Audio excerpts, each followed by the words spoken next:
பிரியமானவர்களே, ஆண்டவராகிய இயேசு கிறிஸ்துவின் நாமத்தினாலே உங்கள் யாவரையும் அன்போடு கூட நான் வாழ்த்துகிறேன். ஆண்டவர் கிருபையாய் நமக்கு கொடுத்த இந்த புதிய நாளுக்காக முதலாவது நாம் ஆண்டவருக்கு நன்றி சொல்லுவோம்.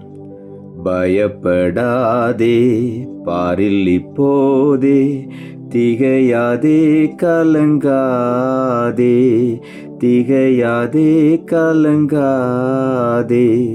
தெரிந்து கொண்டேன், பெயர் சொல்லி அழைத்தேன், அறிந்து கொண்டேன் நீ என்னுடையவன், அறிந்து கொண்டேன் நீ என்னுடையவன்.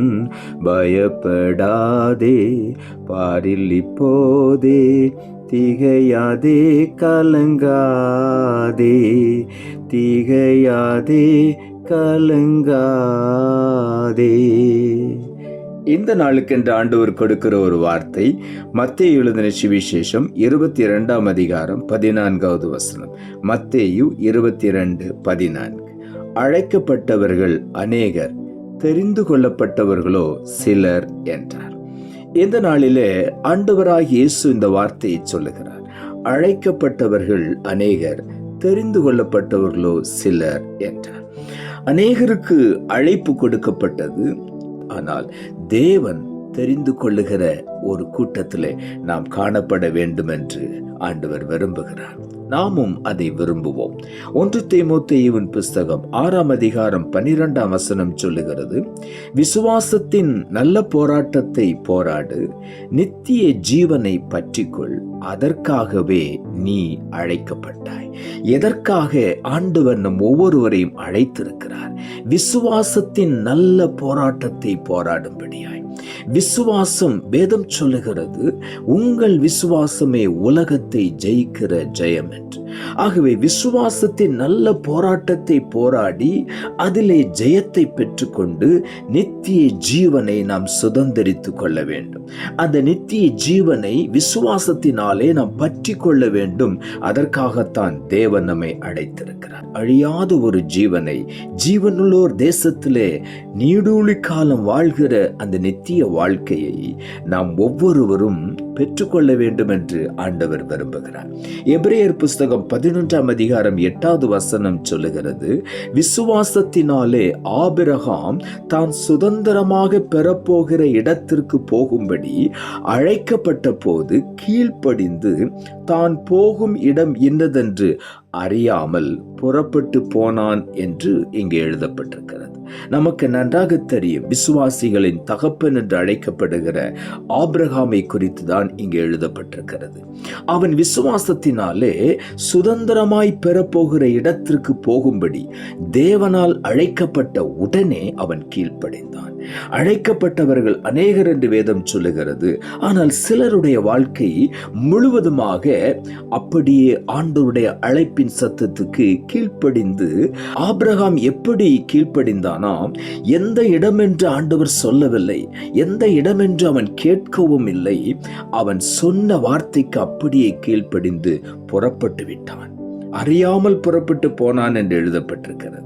ஆகவே ஆண்டவர் ஒருபோதும் நம்மை கைவிட மாட்டார் என்கிற விசுவாசத்தோடு கூட ஆபிரகாம் அன்றைக்கு கர்த்தருடைய சத்தத்திற்கு அப்படியே கீழ்ப்படிந்தான்.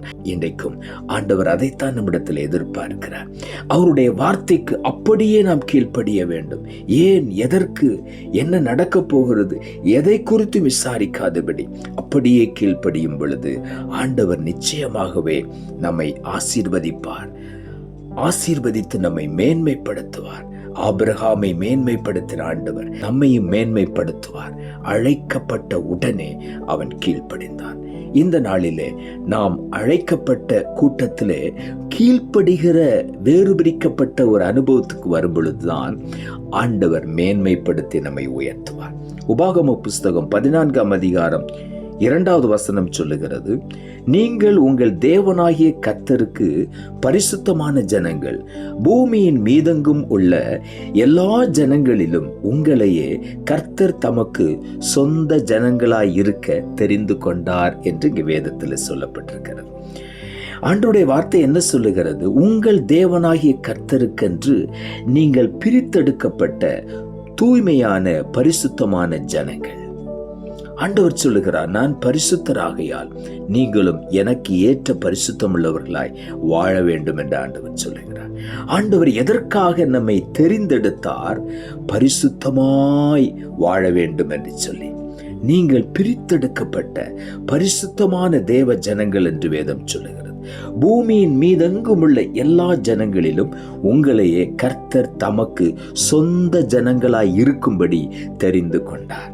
அழைக்கப்பட்டவர்கள் அநேகர், ஆனால் கீழ்ப்படுகிறவர்களை ஆண்டவர் வேறு பிரிக்கிறார். பரிசுத்த வாழ்க்கை வாழ வேண்டும் என்று தீர்மானம் எடுத்து வேறு பிரிக்கப்பட்ட அனுபவத்தில் வருகிறவர்களைத்தான் ஆண்டவர் தமக்கு சொந்த ஜனங்களாக தெரிந்து கொண்டார் என்று இங்கே ஆண்டவருடைய வார்த்தை சொல்லுகிறது. நீங்கள் உங்கள் தேவனாகிய கர்த்தருக்கு பரிசுத்தமான ஜனங்கள். பூமி எங்கும் இருக்கிற ஜனங்களிலும் உங்களையே கர்த்தர் அவருக்கு சொந்தமான ஜனங்களாக தெரிந்து கொண்டார். இந்த காலை வேளையில அந்த தெரிந்து கொள்ளப்பட்ட பட்டியலிலே நாம் இடம்பெற வேண்டும். கர்த்தருக்கு கீழ்ப்படிய வேண்டும். பரிசுத்தமான ஒரு வாழ்க்கை வாழ வேண்டும். அப்பொழுதுதான் கர்த்தர் நம்மை தெரிந்தெடுப்பார். நம்மை வேறு பிரித்து அவரோடு கூட வைத்துக் கொள்ளும்படி நம்மை தெரிந்தெடுப்பார்.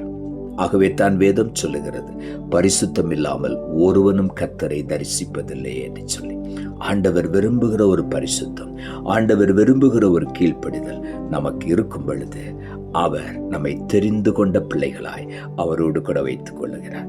சங்கீதம் 78 அதிகாரம் 70 சொல்லுகிறது, தம்முடைய தாசனாகிய தாவீதை தெரிந்து கொண்டு ஆட்டு தொழுவங்களிலிருந்து அவனை எடுத்தார் என்று இங்கே ஆண்டவருடைய வார்த்தை சொல்லுகிறது. தாவீது எங்கேயோ ஆடு மேய்த்துக் கொண்டிருந்தான். எல்லாரும் மறந்து விட்டார்கள். ஆனால் சாமுவேல் தீர்க்கதரிசி, உனக்கு பிள்ளைகள் இவ்வளவுதானா என்று கேட்ட பொழுதுதான் அழைக்கப்பட்டிருந்த 7 பேரும் ராஜாங்கத்துக்கு தகுதியில்லை என்று ஆண்டவர் புறக்கணித்தார்.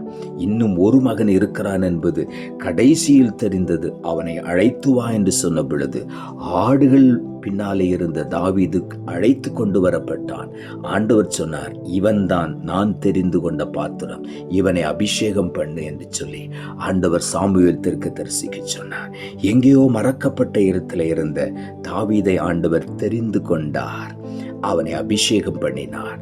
அவனை இஸ்ரவேலுக்கு ராஜாவாக உயர்த்தினார். ஆடுகளை மேய்த்தவன் அரியணையின் மேல் உட்காரும்படி அபிஷேகம் பெற்றுக் கொண்டான். தேவனுடைய தெரிந்து கொள்ளுதல் அதுதான். இந்த நாளிலே நாமும் தெரிந்து கொள்ளப்பட்ட கூட்டத்திலே இடம்பெற வேண்டும் என்று ஆண்டவர் விரும்புகிறார். ஆண்டவரே தாவீதை பார்த்து சொல்லுகிறார், நீ என்னால் மறக்கப்படுவதில்லை, உன்னை என் உள்ளங்கையில வரைந்து வைத்திருக்கிறேன். இன்றைக்கு நம்ம ஒவ்வொருவரையும் பார்த்து ஆண்டவர் அப்படித்தான் சொல்லுகிறார். தேவன் தெரிந்து கொள்ள வேண்டுமானால் கீழ்ப்படிதல், பரிசுத்தம், அழைப்புக்கு அப்படியே கீழ்ப்படிந்து ஆண்டவருடைய சித்தத்தை நிறைவேற்ற ஆயத்தமாய் இருக்கும் பொழுது கர்த்தர் தெரிந்து கொண்டு நம்மை மேன்மையாய் உயர்த்தி ஆசீர்வதிப்பார். நாம் ஜெபிப்போம். அன்புள்ள ஆண்டவரை, கிருபையாய் நீர் கொடுத்த இந்த புதிய நாளுக்காய் மறுபடியும் உமக்கு நன்றி செலுத்துகிறோம். ஆண்டவர் கொடுத்த ஜீவனுள்ள வார்த்தைக்காக நன்றி. அழைக்கப்பட்டவர்கள் அநேகர், தெரிந்து கொள்ளப்பட்டவர்களும் சிலர் என்ற வார்த்தையை கொடுத்தேன். வசனத்தை கேட்டுக்கொண்டிருக்கிற ஒவ்வொருவரும் இந்த தெரிந்து கொள்ளப்பட்ட கூட்டத்தில் இணைந்து ஆண்டவருக்கு கீழ்ப்படிந்து பரிசுத்தமான வாழ்க்கை வாழ்ந்து தேவ சித்தத்தை நிறைவேற்றி மேன்மையான உயர்வுகளை பெற்று ஆசீர்வதிக்கப்பட நீர் உதவி செய்யும். தாழ்த்துகிறோம். இரட்சகர் இயேசுவின் நாமத்தில் ஜெபிக்கிறோம் நல்ல பிதாவே, ஆமென்.